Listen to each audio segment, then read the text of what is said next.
The Rhode Island Comic Con!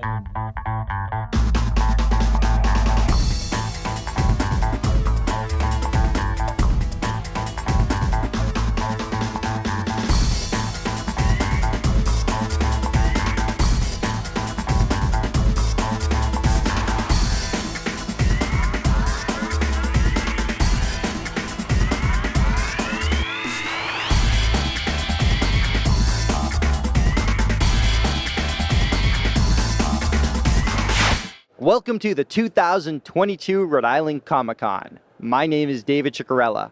Happy 10-year anniversary to Rhode Island Comic Con. Can you believe it's been 10 years? It's absolutely amazing.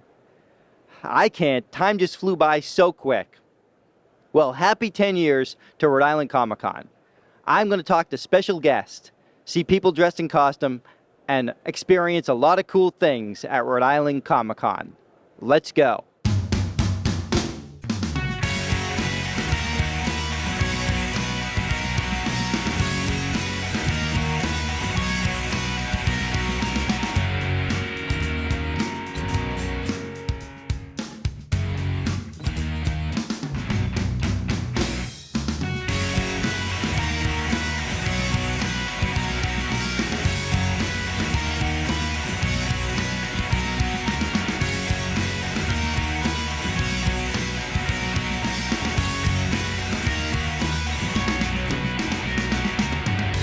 I'm now here with Jamie Farr, and how are you enjoying Rhode Island Comic Con? I'm enjoying it marvelously, and all of the people here are wonderful, and I can't tell you how many people, including yourself, that told me they grew up watching our show. You grew up and I grew old.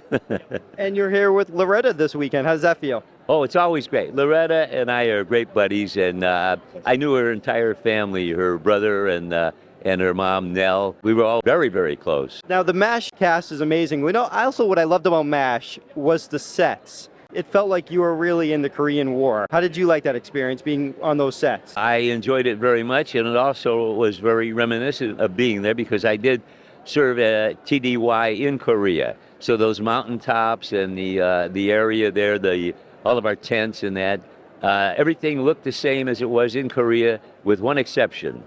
The smell. Of course, with my nose, I probably could have smelled it from Korea, where I was.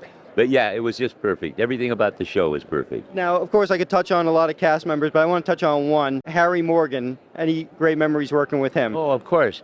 Harry was our patriarch. We dearly loved Harry. He was like our father figure. The man was incredible. He could do anything, and he did everything in show business. He's worked with the greatest people. And the nicest compliment he gave to us was that our show was the finest show he's ever worked on. After Radar left the show, did you like how your character developed over the years and you didn't have to wear all the women's clothing? Yes, because I got the same check, if not a little more money than I normally would have gotten as an actor. And the fact that they still kept me on, even though that Gary left. First of all, you couldn't have replaced Radar. He was such an indelible character. So for them to take a chance and put me in that position, and it also gave me other things to do. You betcha, I enjoyed it. I'm now here with John Glover, and how are you enjoying Rhode Island Comic Con? Wait a minute. Okay. Yeah, already. And it's just starting. I just got here. Now, almost 10 years ago, you did a play, Macbeth, with Ethan Hawke. Right. How was that experience? It was great. I mean, he's a wonderful actor, and we got to be friends, and we had a great time together. And he's terrific. And he works all the time. How was it working on Annie Hall? It was sort of the last of his films that weren't really loony, but I didn't know that because I was doing a play in Boston.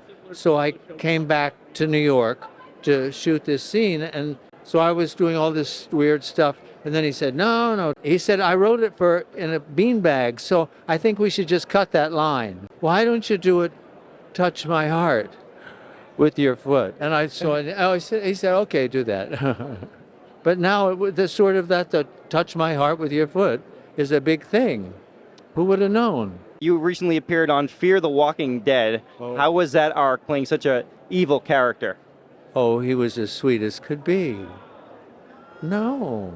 Teddy? Oh, what a sweetheart.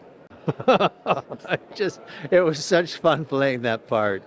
You know, it's the sickies that are, it lets you release all this kind of stuff that those really mad people don't know how to let out the right way.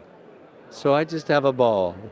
And what are you currently working on? What's coming up next? Do you know those Purge movies? Well, the guy that did them directed a movie that I was in with Pete Davidson. I think it's going to be really, really good.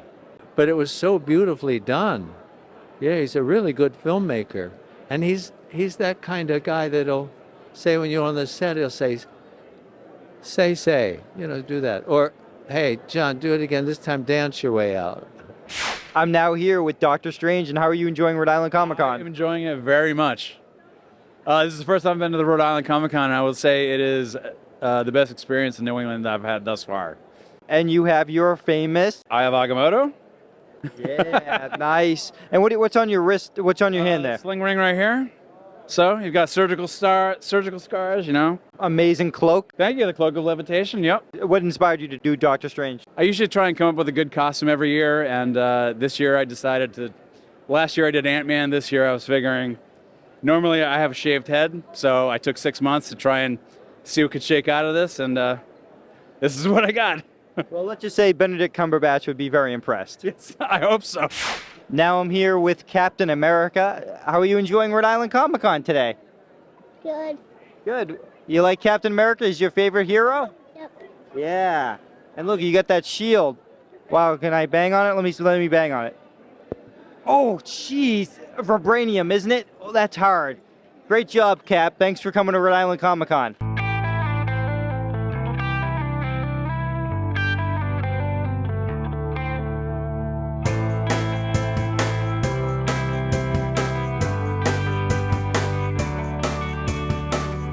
I'm now here with Bret Iwan, and how are you enjoying Rhode Island Comic Con? So far, so good. It's just started, but it's a lot of fun. Everyone's so pleasant, and we're having a good time.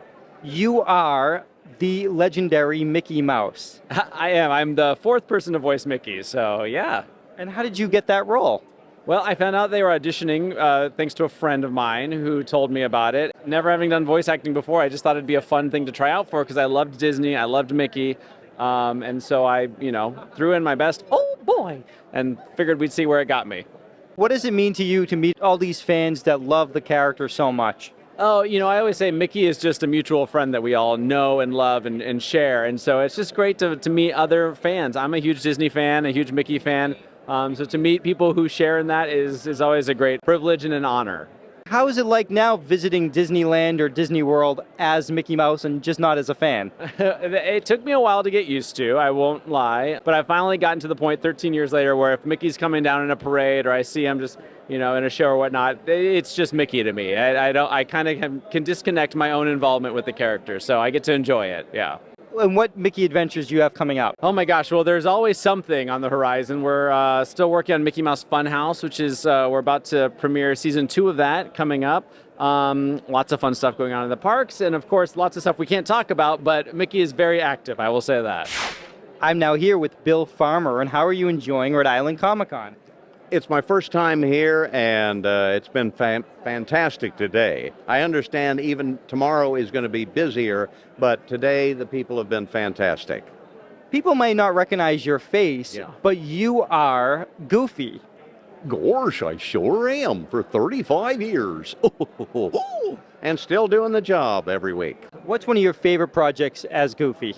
Well, probably among the fans of the 4,000 shows that I've done would be a Goofy movie.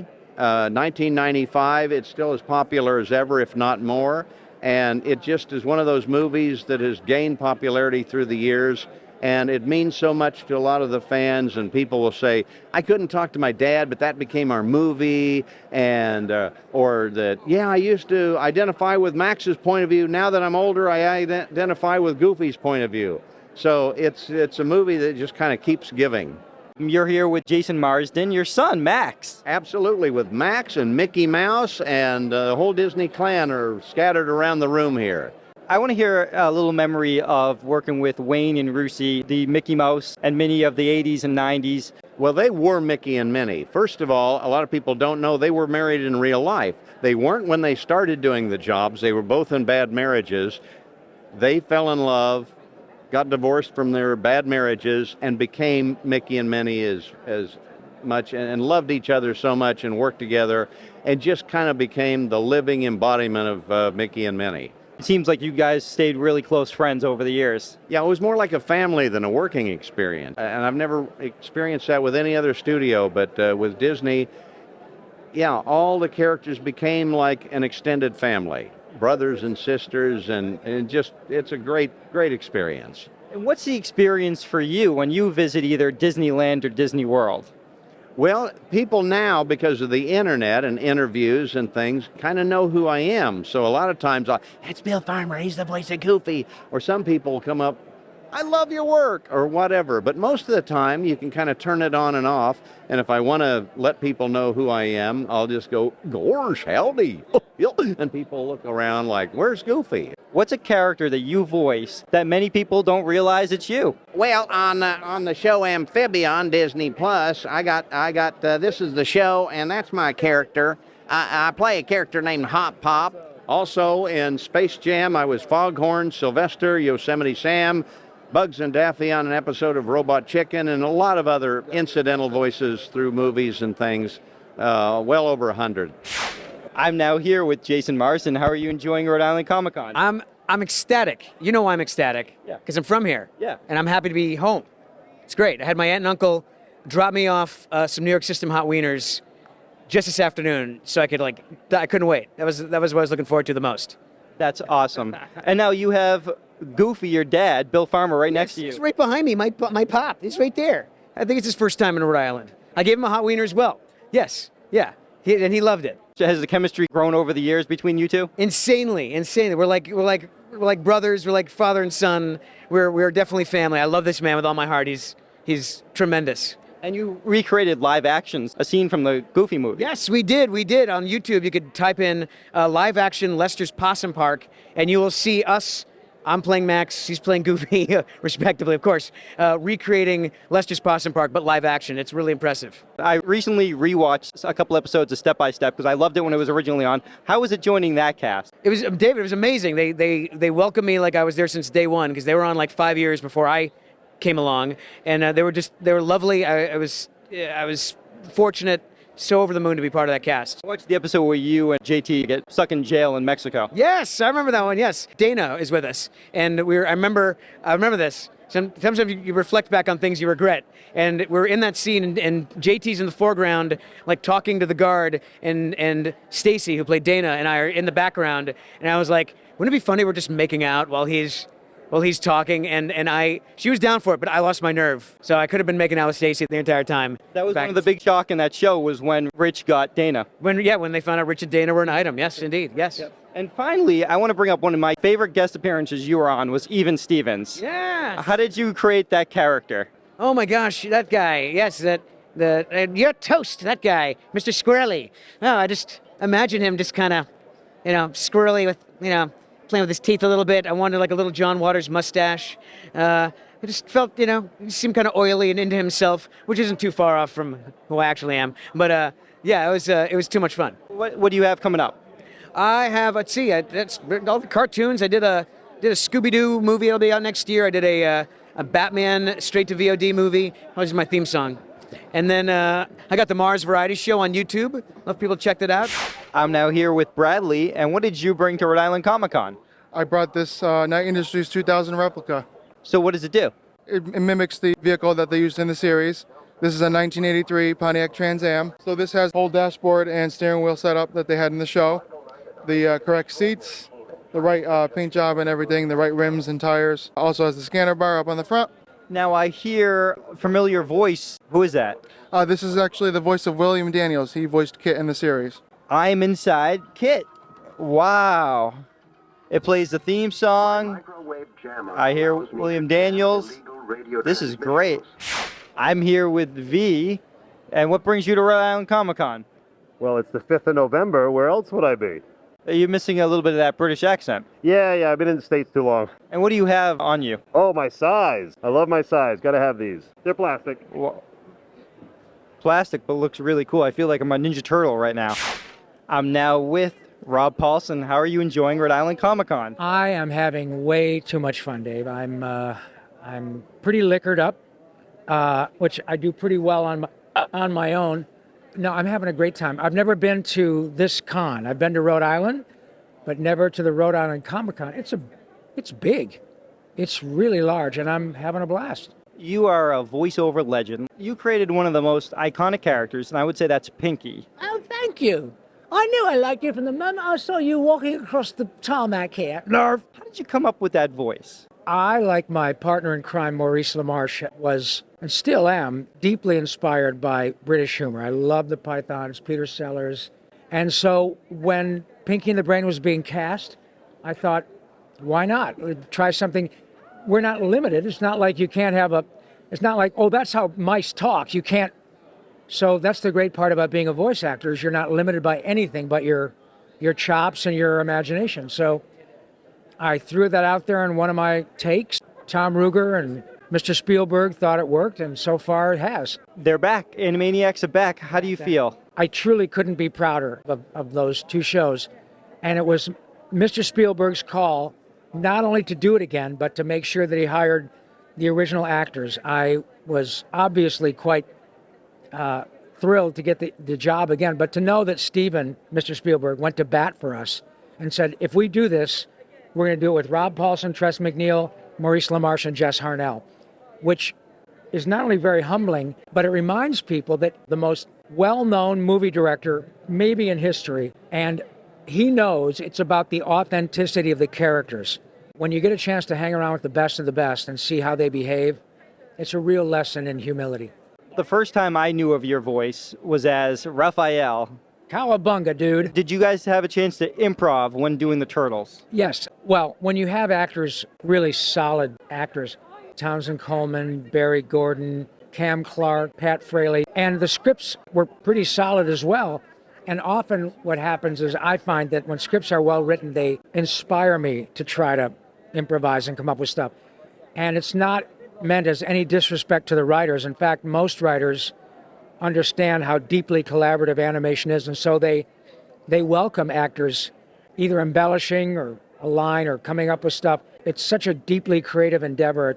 It's wonderful to have people adding their own stuff. I saw you in Boston a couple of years ago now that you did a live show. Oh, Animaniacs in concert. Yes. Did you like that? I loved it. Thank you. It was great fun. It's myself and the fellow Randy Rogel, my partner who wrote United States, Canada, Mexico, Panama, Haiti, Jamaica, Peru, and a bunch of other great Animaniacs songs, and we perform them around the country.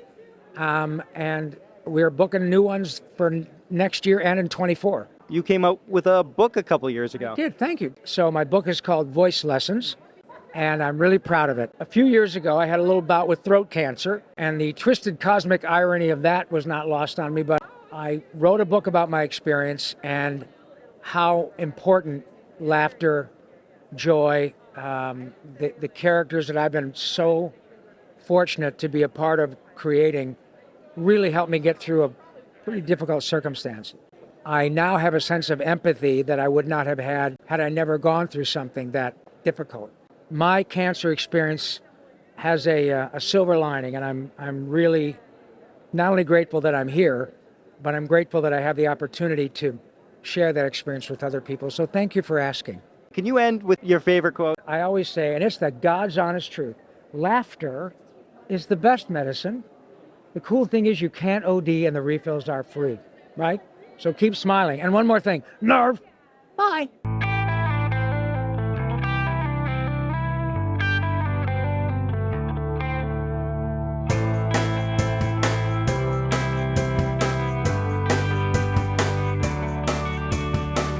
I'm now here with Maurice LaMarche, and how are you enjoying Rhode Island Comic Con? I am having a great time, David. This place is awesome.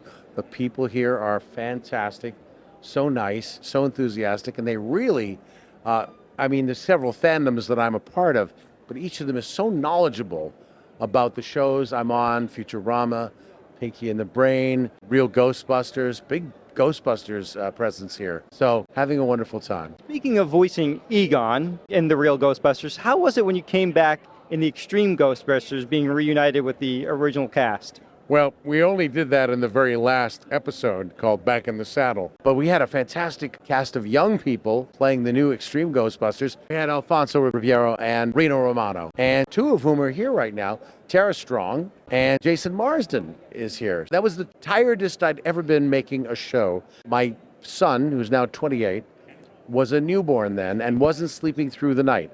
And we recorded that show at night because Jason was on a sitcom, and Alfonso was doing Fresh Prince, and so we had to wait till 6 o'clock. So we recorded from 6 till 10 at night, and I was exhausted. I used to actually take car naps before going home because I didn't want to, die on the 170 freeway. Before you were doing voices, you were doing stand-up comedy, doing impressions. What's one of the impressions that got the most laughs when you would do it on stage? I used to do Johnny Carson, someone who your audience may not even know who he was. He had the Tonight Show before Kimmel and before Leno. Oh wait, Kimmel is ABC. Fallon, yeah, I've been dead a long time, so pardon the lapse. Yeah. So Johnny was the host of the Tonight Show in my era, and that was probably my favorite impression to do, along with Peter Falk. He was the grandfather in The Princess Bride, As You Wish. But he was also Lieutenant Columbo. Sir, I'm sorry to bother you, but where could I find shoes like that only cost about $20? I'm a policeman. You and Rob Paulsen, and you guys are back for Animaniacs, and not only Animaniacs, but you're also back for Futurama. We are back for Animaniacs, yes. We got one more season coming out on Hulu at some point. We're still working on the post-production of it. And yes, currently making new Futurama. In fact, if I weren't here, I'd be recording today with Billy, John, Katie, Phil Lamar, Dave Herman, and Lauren Tom. But I'm here, so I get to pick up my lines on Monday. So I get the best of both worlds. I'm now here at the Mego table with Paul, Dr. Mego. Yes, I am. I am Dr. Mego. I am working for the Mego Corp. We have making the World's Greatest Superheroes, again, the 50th anniversary. We got, they were made exactly like the originals 50 years ago. First set is Superman, Batman, Robin, Aquaman, Shazam, Flash, and Green Lantern. Flash and Green Lantern never done before by Mego. This is a counter display unit that would be in the stores, like in a 5 and 10 or something. They just open it up and fold this back, and then you'd have all the product. And what was the inspiration to bring these figures back? Well, it's the 50th anniversary. November 8th, 1972, Mego put these out for sale at Corvettes in New York City. That's now what we're calling Mego Day. They sold very well, and then they came out, they were shown at Toy Fair in 73, and were on shelves by like June. But we decided that since they first went on sale November 8th, 1972, that 1972 will be the official anniversary, 50th anniversary of World's Greatest Superheroes. Now, Mego's back, yes. But why is it even popular than ever now? If you grew up in the 70s, Mego was the king. They were doing superheroes, Star Trek, Planet of the Apes, Wizard of Oz. Those were their big sellers. Every toy company was LJN, Hasbro, Mattel, was all copying Mego. 8-inch cloth figures ruled the waves. Cloth gives you better representation of an action figure's movements. Every toy is a time machine. As soon as you pick up a toy and start playing with it, it immediately puts you back to being a kid. Every time you put a Mego Superman with his arms up and fighting his cape, you're flying him around the room going, shh. You're 7 again. So that's why they're really cool. What's one of your best-selling Megos? Deathstroke the Terminator.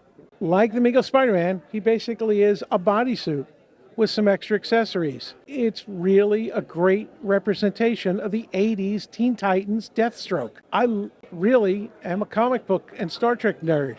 So I've got 50 years of reading comic books. So I know every character and every permutation, and I know what it should look like. I know what the fan wants, because I am the fan. I'm now here with Starlight and Homelander, and how are you enjoying Rhode Island Comic Con? We're having a great time. Honestly, it's been wonderful. And Hashtag Homelight. Hashtag Homelight. What are your powers? so my powers are I can actually control light. So I don't know if you can see that. I think you just blinded my camera operator. And then what are your powers? I mean, I'm one of the strongest individuals on this planet. I'm now here with Conor Leslie, and how are you enjoying Rhode Island Comic Con? It's wonderful. I'm happy to be here. Now, you are the legendary Wonder Girl in Titans.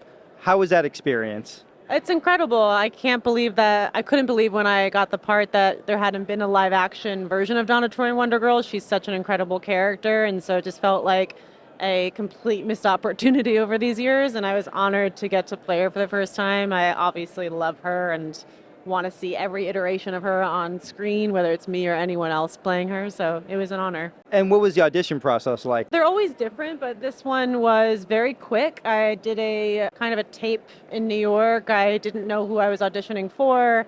They were not the lines of Donna Troy. They were, some other ones. And then I got a call after the first audition, and they wanted me to play her, and I just said, well, who is she? Because I don't know yet. And then when I found out, I was very excited to say yes. Did you do much research looking at other comics and things like that? Once I found out who she was, and once I said yes, I was a little nervous to say yes, because I know how passionate comic book fans are, and I wasn't sure if it was something I wanted to take on. But then once I did a little research. I tried to see which comic books resonated with who I thought we were creating. And then I kind of took whatever research I did and turned to our writers, and I said, which version are we creating? Because there's just, if anyone who knows Donna Troy Wonder Girl, her history is very convoluted and complicated and all over. So I tried to just take as much of her character traits as I could and apply that. And the costume was very much the modern costume, which must have been a relief to play that as well. Yeah, of course. I mean, I didn't know which one we were going to do, if it was going to be Troya, if it was going to be the original red suit. And when I found out Jeff Johns really wanted to go for the original red suit with stars, our incredible Super Suits team was amazing in helping make sure it fit right. And it went through many different versions, and we landed on one I think that made the most sense for our show. Did you get to keep a costume? No, those things are locked away in a vault. We don't really, it's hard to get anything. I even tried to take, and I didn't take it. I asked if I could keep the sword from season 3. I didn't get that. So unfortunately, I don't have like the cool props. You were also on the very acclaimed Man in the High Castle. How was that experience? Oh, I loved that. I love sci-fi. I think that anything that's alternate reality or science fiction, I want to do more of it. Anything that's like, near future sci-fi, I want to do. So that was a really fun show. It's a period piece. I love period pieces. The costumes, the set design was just so fun as an actor, and I loved who I was working with. So that was a really fun project. I'm now with Moon Knight. And who's that guy? He's my god Khonshu. What do you have in your hands? I have my moon darts, my weapons. And what is he holding? He's holding a staff. How is it up there? How's the weather? Same as down there. Good. Is it hard to be walking around being so tall? Not too hard. Not as hard as I'd expect, no. I'm now here with Nightwing and Poison Ivy. How are you guys enjoying Rhode Island Comic Con? Awesome. It's actually my 10th one, so 10 in a row. Absolutely. Awesome. How about you, so? Yeah, I think it's my 6th or 7th, so it's always great. What keeps you coming back every year? Creativity for sure for us. We love to constantly expand our cosplays and keep building, keep inspiring, and we love to see everyone that comes through. I'm now here with Joivan Wade, and how are you enjoying Rhode Island Comic Con? Oh, it's amazing, man. I love it here. Like, just the energy, the vibe, the people, the costumes. Yeah, every kid's dream, right? You are Cyborg in Doom Patrol. Indeed. Booyah. How much of the Doom Patrol did you know before getting the role? I knew of the Doom Patrol. I hadn't done the deep dive yet. I was full on Teen Titans. That was my whole bag. So when I got the role, I was able to, jump into the Gerard Way, jump into the Grant Morrison, and really start digging deep. But yeah, I knew of the show, or of the comics. And it was about getting stuck in once I really got the role. And yeah, man, it's the wackiest superhero show that I've ever seen, I'll tell you that for sure. Did you watch other portrayals of Cyborg so you could make yours different? I watched other portrayals of Cyborg just as a comic book fan. It was nothing like I watched them all before I even got the role. So, you know, when it came to Teen Titans, I grew up on Teen Titans. When it came to Justice League, loved and grew up on the Justice League, the cartoons. And so when it came out live action, I watched that. And, you know, shout out to Ray Fisher. So I was, you know, a huge fan of Cyborg as a character. And then when it came to me being able to play the role, it was all about just creating my own version. And I would say I was most inspired by the Teen Titans Kerry Payton version. And that was what I tried to model my version of the character off of, and just bring the human first. You're also in Doctor Who? Indeed, yeah, Riggsy. And how was that experience working with the 12th Doctor? Phenomenal. Peter Capaldi is an amazing soul, an amazing human. Jenna was also phenomenal. And it was my first ever project that was sci-fi, you know, so it was like a dream for me. I always wanted to be in the sci-fi space and always wanted to be a part of these types of worlds. So yeah, Doctor Who was amazing, man. And it was my launch into the sci-fi world. And since then, the first Purge and Cyborg following shortly after has been a dream for me. And even just guest starring on Doctor Who, you are part of that world forever. The Whovians are some of the biggest fan base in the world, you know, and they showed the love. The most fan mail I've ever received is from Doctor Who. And so the community is beautiful. So Whovians, shout out to you. I love you guys. We have Doom Patrol Season 4 looking forward to, right? Season 4, December 8th. It's going to be a blast. So much more wacky, wonderful, wild Doom Patrol sagas, worlds, characters, villains that you guys are going to get to experience. And yeah, my favorite season yet. I am now with Batman. What did you bring to Rhode Island Comic Con? It is the original Batmobile, the first one they've done, and it's the most iconic, and it's the best. So tell me a little bit about these buttons here. This is a stop button. This is the anti-theft of the devicer. You got the bat ram. And what do you have in your hand there? We have to address the elephant in the room. Some days that you can't get rid of a bomb, and today's one of them days. I'm now here with Alaina Huffman, and how are you enjoying Rhode Island Comic Con? So good. It's Friday. It's so busy. I feel like the whole city's here. Now, of course, you were Black Canary on Smallville. What do you think the legacy of that show is so many years later? You know, I love, I've been a part of some really big franchises, and Smallville is one of them, but beyond the show, of course, it's the Superman franchise, it's the DC universe. I'm just so proud of the Black Canary, and I'm so proud that we brought her to pop culture. And now, you know, I feel like she's got such a rad storyline, and she's such a cool character, and she's so empowering.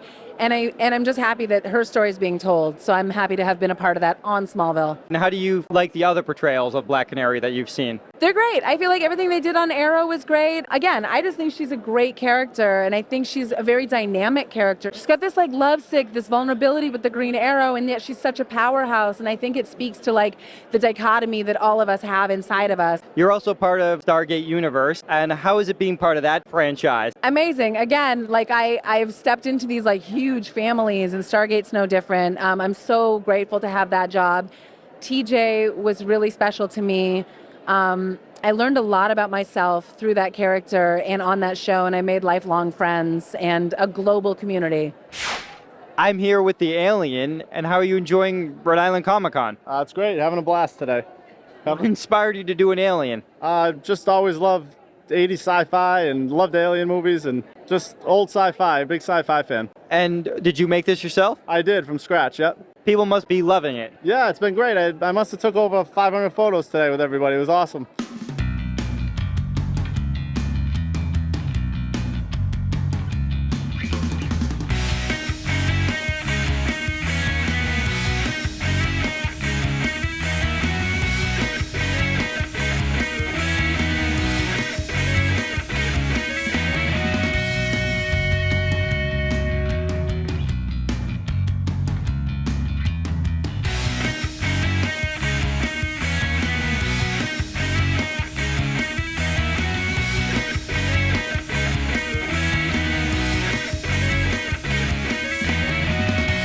I'm now here with Gigi Edgley, and how are you enjoying Rhode Island Comic Con? David, I've missed you.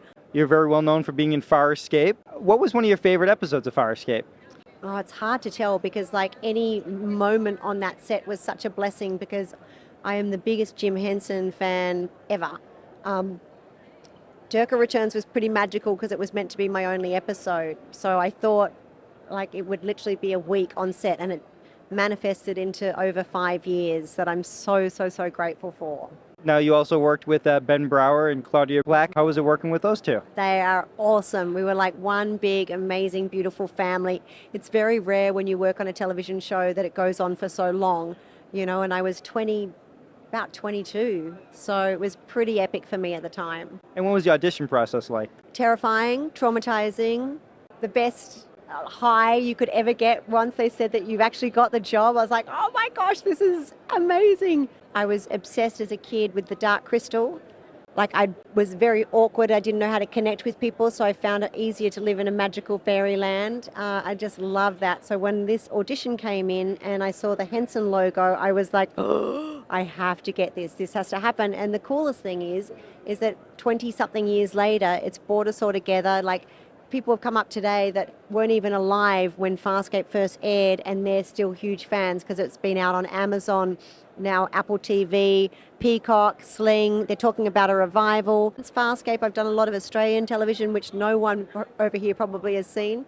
But I've also produced and directed a lot of my own projects. I sing as well. I just came off a horror film in Ohio.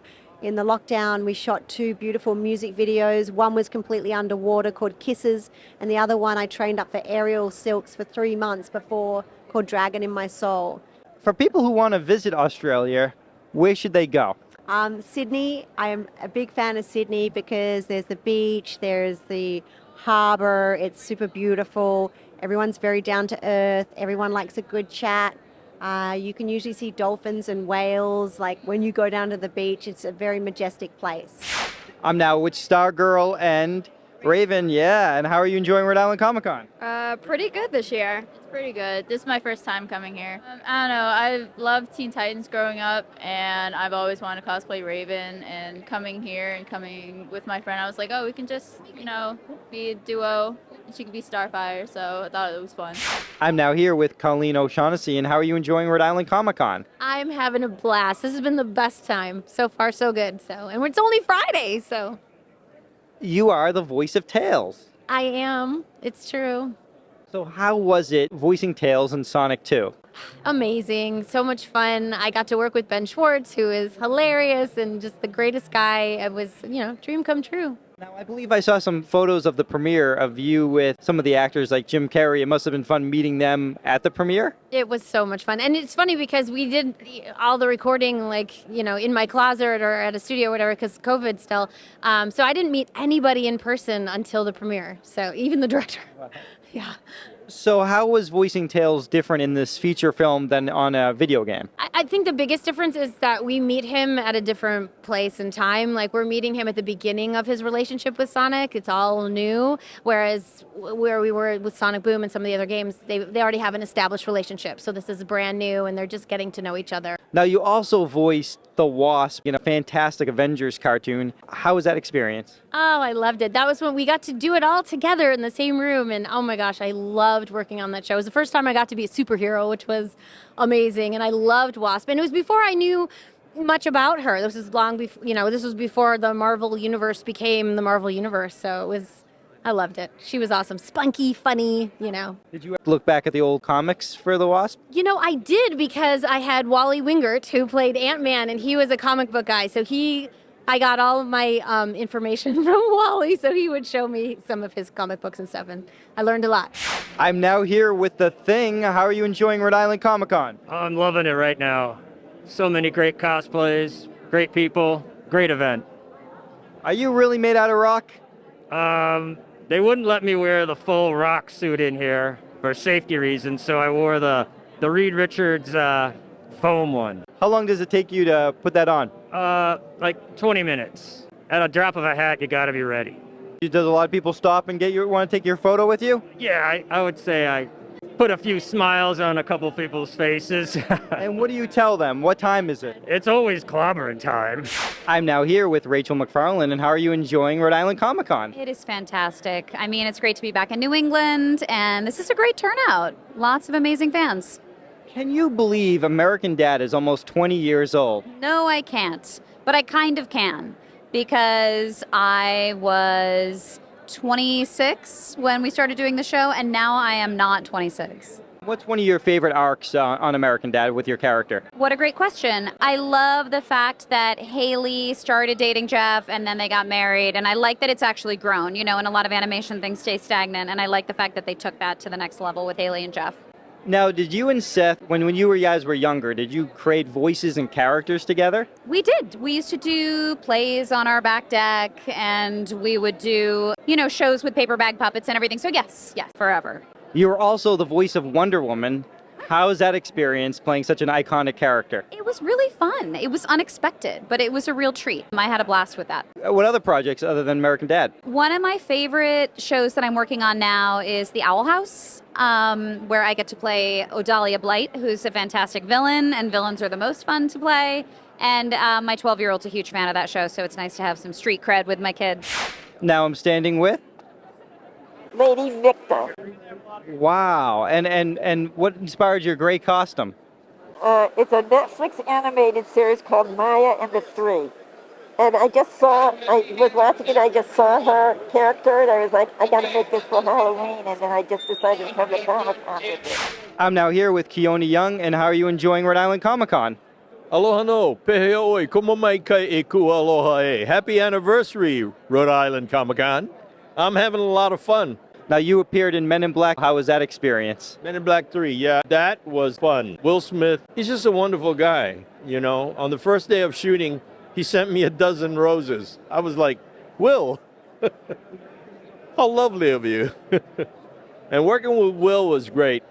I really enjoyed it. So you did some voices on Young Justice. How was that? Young Justice was a lot of fun. You got a lot of great voice actors on that. You know, when you work with good voice actors, it propels you and makes you want to do much better. And what current projects do you have coming up? Been doing a lot of feature films for Netflix and for Hulu. And I dub a lot of the product that comes from Asia, like Squid Game. I do the English dubbing.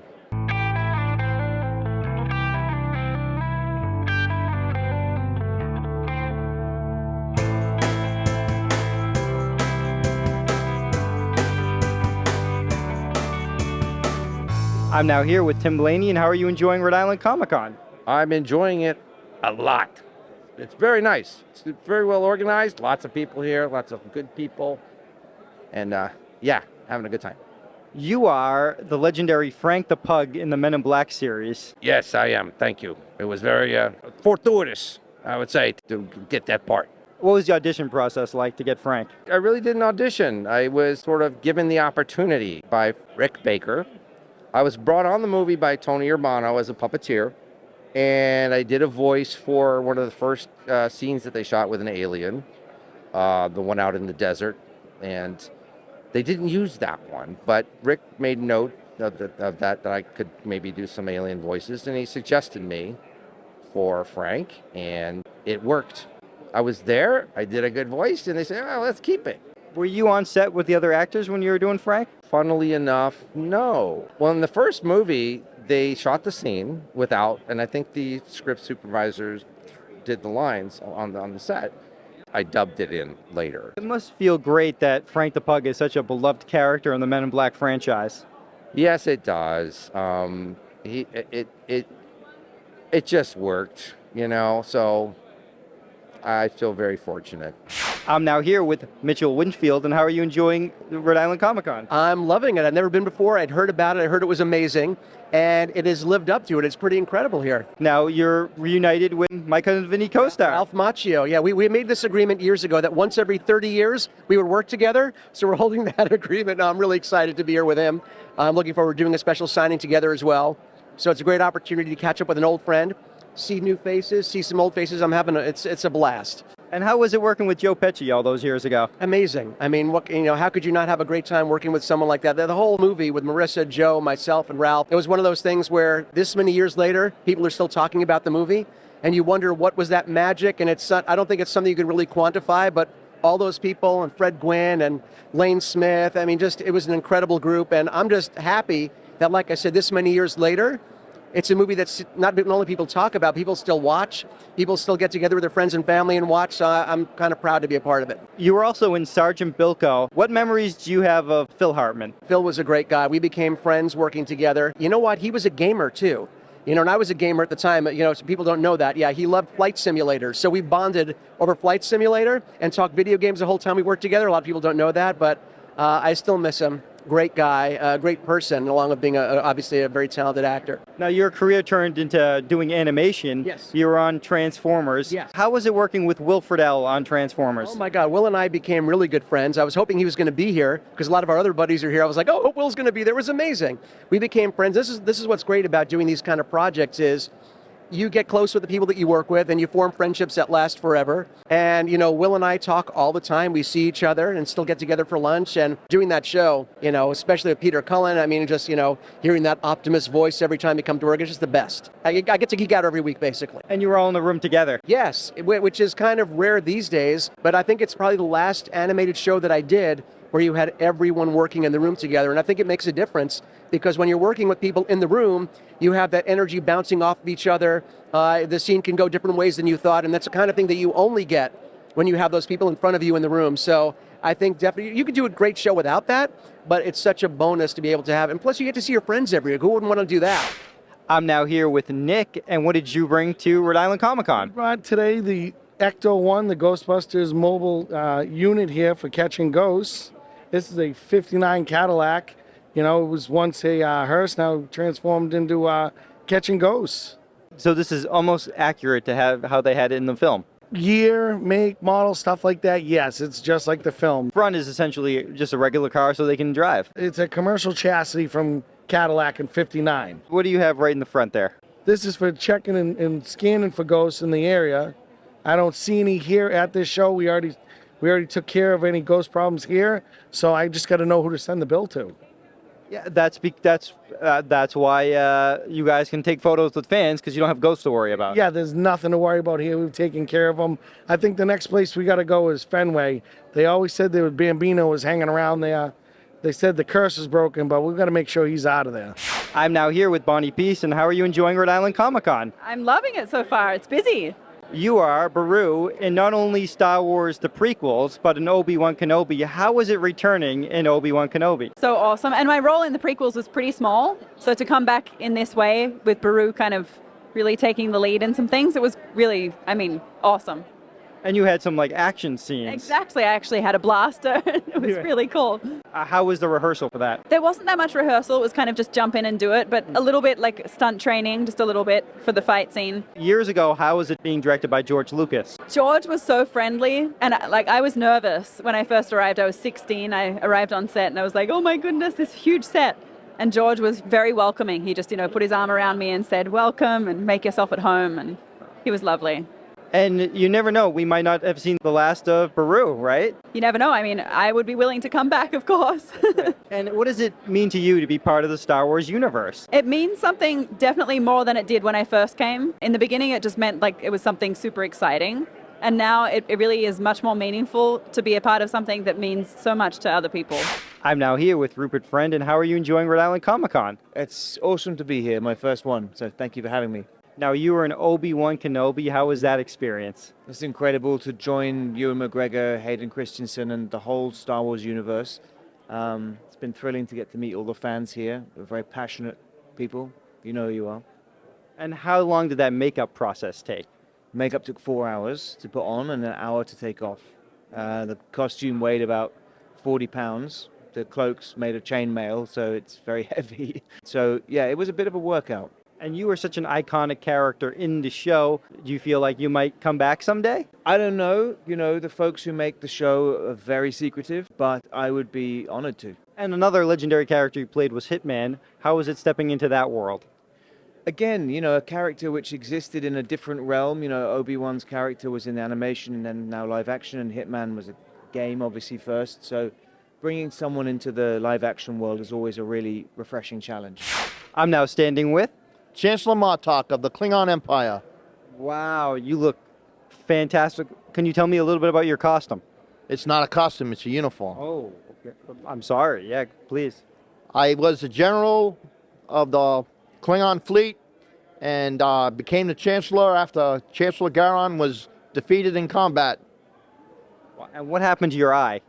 It was a glorious battle, but I was victorious. This is the Borg Queen. We captured her from a Borg cube, and now she works for us.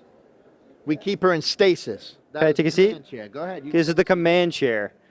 Wow, after a long day at Comic-Con, it's great to sit in the command chair.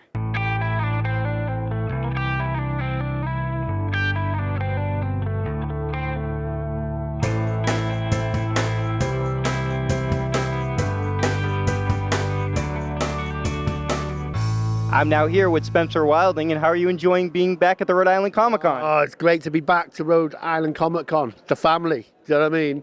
So it's awesome. So when they said I'm coming back, I went, oh, I got very excited. Do you know what I mean? Very excited. So I've been jumping around for the past few weeks, knowing I'm coming back. You were also back on Doctor Who with the 13th Doctor this time. How was that experience? Oh, Jodie's great. She's amazing. To play the Dregs, if you don't know about it, the Dregs are humans. And because as humans have messed up the planet, now these dregs are like alien-y sort. They're very in pain because they're breathing in carbon dioxide and blow out the oxygen like trees.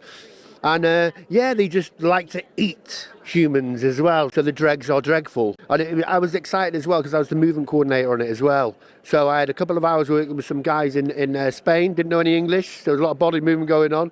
A couple of guys in the UK. They did a brilliant job. And everybody seems to be happy with it. So the first character played was the Minotaur in the God Complex with Matt Smith. Awesome, my favourite Doctor. And then playing the Wooden King in the Christmas Day Special, which is pretty awesome. And then playing the Ice Warrior, Skeldak. So he hasn't been around for a while. Doctor Who is very important to the UK. It's one of our oldest shows. Since we just had Halloween, you were also the Wolfman. Did you watch the old film to prepare for that role? I didn't. So, and I played Victor Frankenstein's monster as well, didn't I? In Victor Frankenstein. So I need to play now. I need to play Dracula and I need to play the Mummy. And we got them all ticked off, right? Yeah, the Wolfman, that presence came to me. And he's a predator. I never forget it. I remember they were doing like a press thing with all the big magazines in this room. Lights went off. Then all of a sudden, the Wolfman's there chewing on an arm at Paramount Studios. So I'm on stilts to do this. And, you know, because when I go into the character, he's a predator. So if there's any fear going on in that room, I'm going to go on it. So there was one of the guys there, I won't mention which magazine, he was like, yeah, I'm not really scared. And he was scared because I went for him, you know. And then I got in the car and I shot off. And then he said, Ben, come back. They want to meet you. And they give us a nice little clap. And they said, if you scared us like that, without a camera in your face, so the film's going to be in, which I loved the Wolfman. I'm now here with the Emperor. And how are you enjoying Rhode Island Comic Con? It's been pretty good. There's plenty of rebel scum around, but the Empire is strong, and we will root them out. And you have some help behind you, Skeletor, isn't that right? Skeletor, my new apprentice, more powerful. Dark side of the Force is strong. I'm now here with Gianni Russo, and how are you enjoying Rhode Island Comic Con? I'm enjoying everything, my man. I love life at 80 years old. This is a great event, though, man. You're part of the Godfather films, 1 and 2. How was it being directed by Francis Ford Coppola? Well, at the time we were being directed, it was my first film. I think it was his first experience, so we didn't know. And here we are 52 years later, and it's a major hit. And how was it being around Marlon Brando? Well, Brando and I got really close. In fact, I did The Freshman with him afterwards. And even with Pacino, then Pacino and I did Any Given Sunday after that. You know, I've done 46 motion pictures. I can't believe it. And I'm not even an actor. You were also in one of my favorite movies as a kid was Super Mario Brothers. Oh, yeah. I kidnapped the princess. My kids hated me for that. Having the pleasure of being in the film world is a tremendous privilege. So, you know, to me, it's changed my life entirely. And this movie is amazing for me. What are you currently up to? I made a book called Hollywood Godfather, which became a bestseller. And now they're making a movie out of it. And Bradley Cooper's playing me. And I'm going to be his father in it, which I think is fun. I'm now here with Johnny Martino. And how are you enjoying Rhode Island Comic Con? Yeah, I'm enjoying it. You know, I've never been to Rhode Island before. And I think it's a beautiful place. And I've been there for 4 days now, and the weather's been so beautiful. not a cloud in the sky. If anybody hasn't been here, please come, enjoy what a beautiful state. They say it's small, but big at heart. Come to this Rhode Island. Johnny Martino. Now, of course, you're in the Godfather movies. How was it being directed by Francis Ford Coppola? It was one of his first big films. He wasn't sure what was going to happen. But all the actors, we all did the best we can. Turned out to be one of the greatest films of all time. And I was thrilled to be in a movie like The Godfather with such a great cast. Brando, Pacino, Conor, and everyone else. I'm here with Kevin, and what did you bring to Rhode Island Comic Con? Well, we brought the Jurassic Park Jeep from the first movie, the one that Dennis Nedry drives. He gets killed by the Dilophosaurus. Number 12 is the only Jeep with the lights on the light bar right there. What do you have in your hand? We got Beta here from the Jurassic World Dominion, the latest movie that just came out. So this is Blue's baby. That's amazing. I gotta be careful. I don't want to. Hi. Wow. Yeah. So you can come to Rhode Island Comic Con and touch an actual dinosaur. I'm now here with DJ Quells, and how are you enjoying Rhode Island Comic Con? Oh, brother, I love it. I was here, the last time I was here was 2016, and I'm here with all my Supernatural castmates, and we all love each other, and so it's like a reunion. And how was the experience on Supernatural? Well, it was chaotic and fun, and I turned into a werewolf, and just so many bizarre things. The show is just so weird and culty, but the fans love it so much. Like, I get called Garth once a day, every day, like, oh, look, Garth's buying groceries, or like, Garth got a new job, or all the time, and I answer to it. It's just part of my life now. You're also on a very popular and acclaimed series, Man on the High Castle. Yep. How was that experience being on that show? It was really great, but the best part about it was I actually went kicking and screaming to Vancouver. I did not want to move to Canada, but I wound up having more friends after 4 years in Vancouver than I do in Los Angeles after 22 years. My heart is there. I was just back there, and everybody on the street kept coming up to me, not like fanning me, but doing this, welcome home. People didn't even know. It was so great. I could cry about it right now. I loved it so much. You're also, I have to bring up, Road Trip. Yeah, that's my first movie. That was my first movie ever. The movie changed my life. I was in law before that. One day I decided I was going to be an actor, so I saw that they were shooting a movie in Atlanta, and I went down there to audition for a one-line part. I was in a high school gym with like 40 other guys, and Todd Phillips, he went on to direct, the Hangover movies and The Joker. It was his first movie too. So he pointed to each of us, and we said $250, and then the casting director came back to me and she's like, we want to talk to you about another part. And I went through the audition process and I got it. And it changed my life. Now I'm standing with? Spider-Man, Peter Parker. Nice to meet you. What happened to your full costume? Well, I ran out of the house and Aunt May had thrown the rest in the wash, so I had to make it here in time. What happens when your spider sense goes off? I get a little dizzy. Wow. Look what he did with the eyes. That was pretty cool. You want to do that again? I'm here at Rhode Island Comic Con with my man, David Ciccariella. We're having a great time, and we're kicking it. Make sure you guys subscribe to David's channel. He's one of the best, all right? He's the best in the business. Nobody ever does it better. Hey, look at that, Smallville. Smallville. I'm Clark Kent from Smallville. That's actually a signature right here from Tom Welling. Wow, that's awesome. That's a great jacket. Where'd you get that? I actually got it as a Christmas present from my sister last year, and I was able to meet Tom Welling and Michael Rosenbaum this past August at the Fan Expo Boston. It was really fun.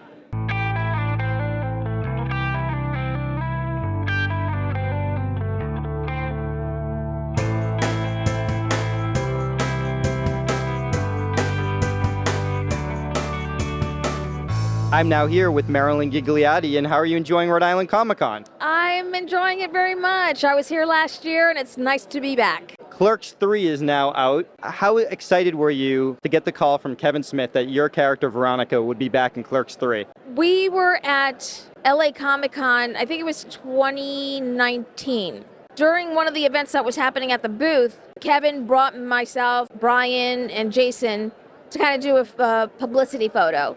And he told everybody to hold up 3 fingers. And it didn't dawn on me.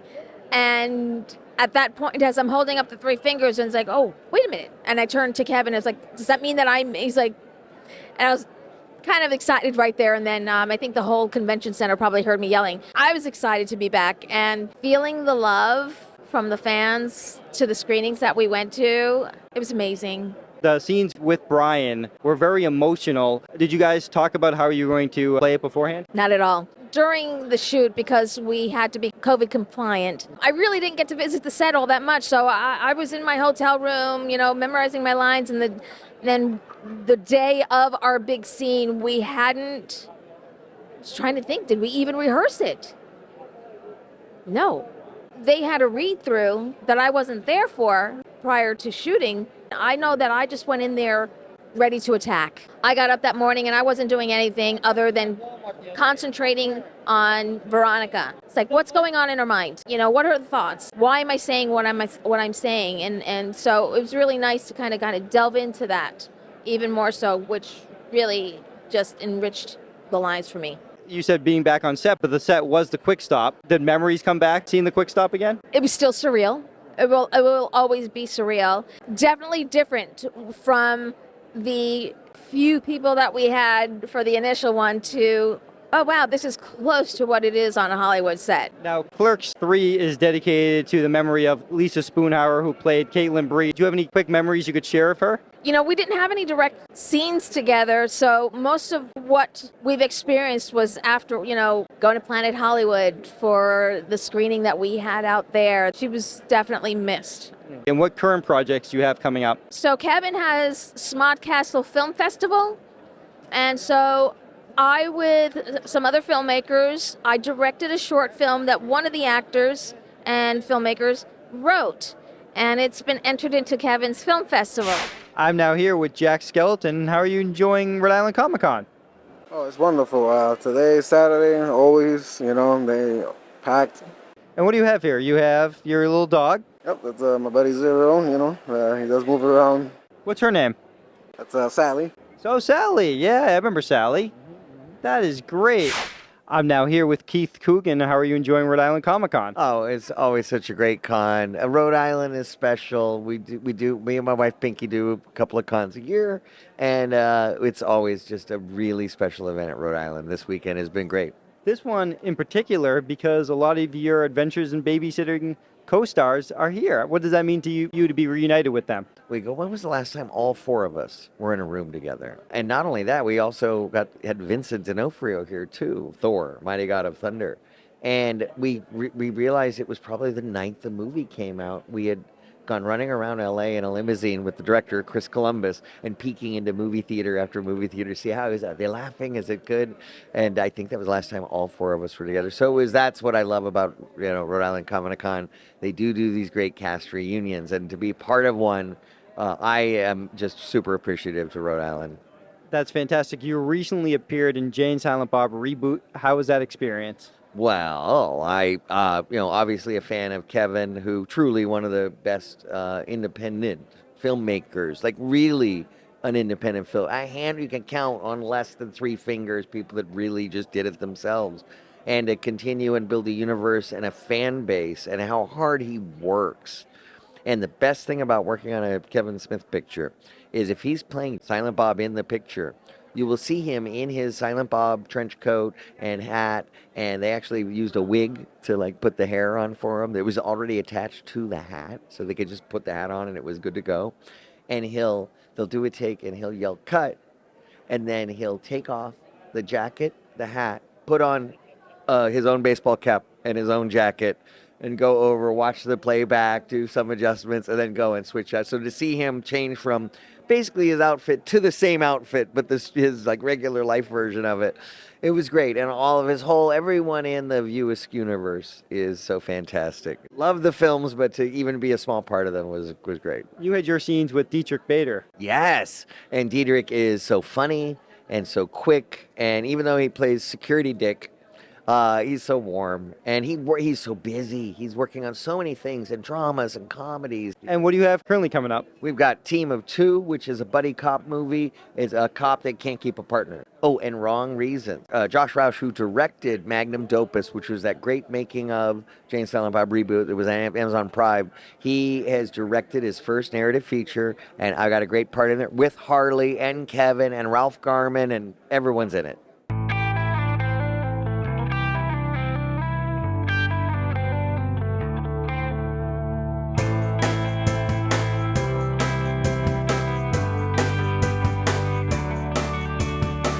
I'm now here with Maya Bruton. How are you enjoying Rhode Island Comic Con? You know, this is my first time here. I'm having an incredible time. Everybody is so fantastic and wonderful and welcoming. I'm really excited to be here. You're here with your Adventures of Babysitting cast. How is it being reunited with them? Well, this is the first time we're all together, I think, since the movie was released 35 years ago, if you can believe it. My brother Keith is here next to me, and Anthony and Elizabeth Shue are going to be here this weekend, so I'm really looking forward to it. We're going to do some group photos. I think everybody's excited about that, including me. What's your fondest memory working on that film? Oh, there's so many good memories. I mean, shooting in the Blues Bar was pretty incredible, and I got to do a lot of my own stunts, which was really fun. So, I mean, day in and day out, it was really exciting. Why do you think the film has such legacy and people still love it to this day? You know, I think there's something for everybody in the movie. You know, if you've ever been a babysitter or you've ever been babysat, there's something incredible. We go on amazing adventures, and because it's the 80s and there's no like cell phones or anything like that, it's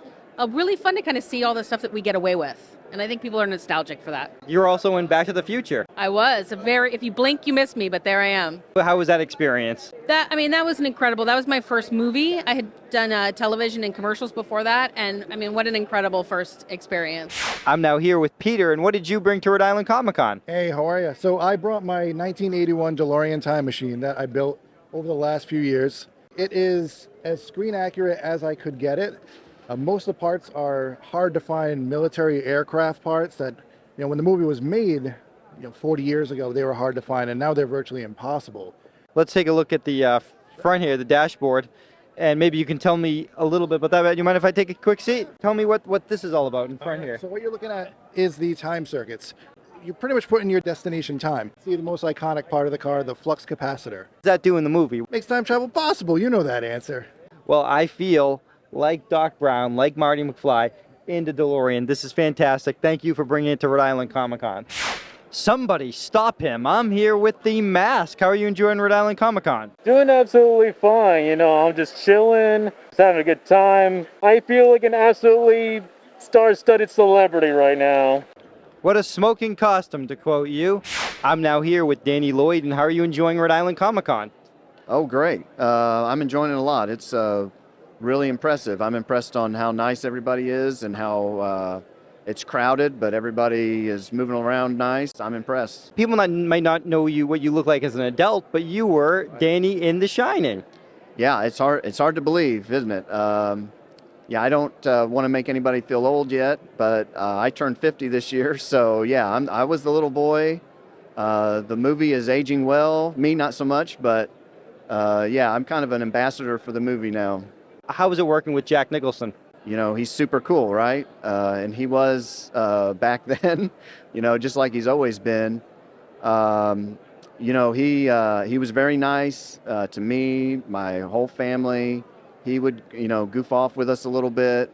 You know, I probably, you know, I had more scenes with Shelley, of course, and Scatman maybe, but yeah, he was definitely fun to be around. How I first got introduced to The Shining was The Shining in The Simpsons. How do you feel about watching those parodies? Oh man, I love that stuff. Yeah, The Simpsons and everything else. I think probably the first one of those I saw was Mad Magazine.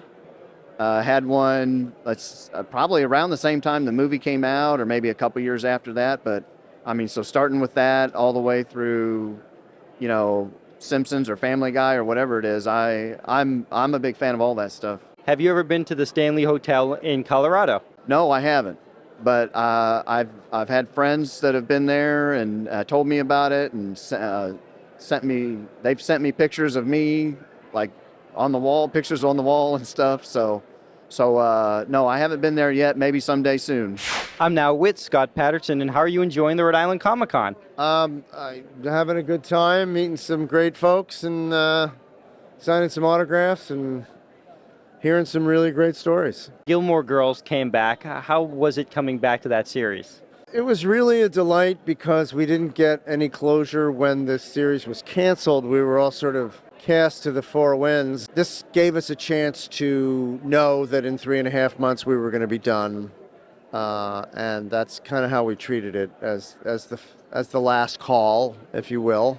And it was very nice. It was really, really a great experience. Netflix made it wonderful. They spent a ton of money, and they had the best of the best. And it was really quite an extraordinary experience. For superhero fans, you're the voice of King Faraday on Justice League Unlimited. How was that experience? I mean, that was great. I mean, when you're working with Warners and Disney and those kinds of organizations, you're going to get the top shelf casts and, behind the scenes people and production people. So it was really smooth. I also did a Batman Gotham by Gaslight. I was Jack the Ripper and Commissioner Gordon in a dual role. And that was really fun because they did an actual premiere in Washington, D.C., and they flew everybody in. It was just a tremendous amount of fun. So they really know how to throw a party.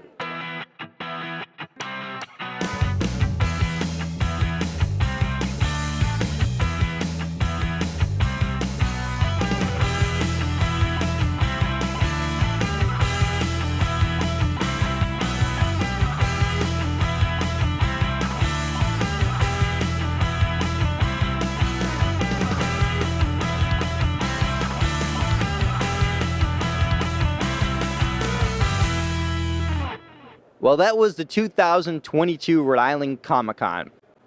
I'm so happy I was able to be here at the 10-year anniversary of Rhode Island Comic-Con, and I hope you were too. If you weren't, please come next year. They'll love to have you. A special thank you to all the celebrity guests that I interviewed in this program. My name is David Ciccariella. Thanks for watching.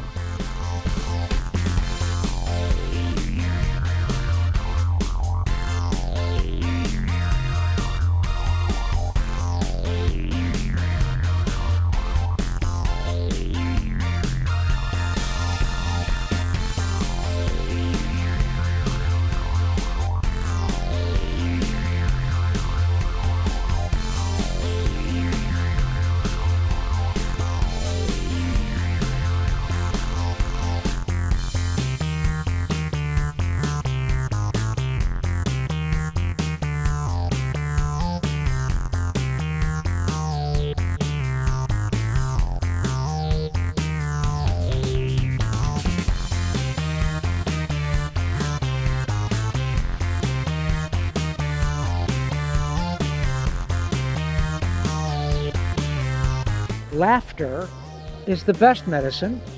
The cool thing is you can't OD and the refills are free.